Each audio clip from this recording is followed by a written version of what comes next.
রাজধানীর 4টি থানা পরিদর্শন করেছেন স্বরাষ্ট্র উপদেষ্টা লেফটেন্যান্ট জেনারেল অবসরপ্রাপ্ত মোহাম্মদ জাহাঙ্গীর আলম চৌধুরী। এ সময় দায়িত্ব অবহেলা করায় গুলশান থানার এক উপপরিদর্শক, একজন কনস্টেবলকে বরখাস্ত করা হয়েছে। বৃহস্পতিবার ভোরে রাজধানীর মিরপুর, দারুস-সালাম, আদাবর ও মোহাম্মদপুর থানা পরিদর্শন করেন স্বরাষ্ট্র উপদেষ্টা। ধুলো, ময়লা ও ক্ষতিকর ধূলিকণা থেকে নিমিষেই মুক্তি দেয় চৌধুরী এয়ার পিউরিফায়ার। এর শক্তিশালী সাকশন ঘরের কোনায় কোনায় লুকিয়ে থাকা সকল ধুলা টেনে ফিল্টার করে এবং বের করে আনে নির্মল ও স্বাস্থ্যকর হাওয়া।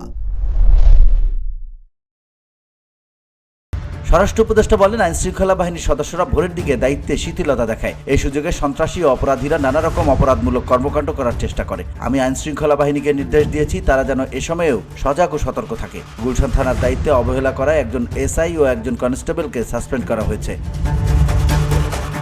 তিনি বলেন, জনগণ যাতে নির্বিঘ্নে ঘুমাতে পারে ও নির্ভয়ে চলাফেরা করতে পারে, আইনশৃঙ্খলা বাহিনীকে সেটা নিশ্চিত করতে হবে।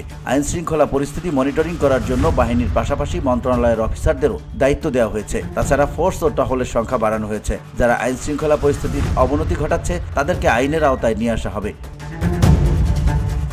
VOD Bangla news desk.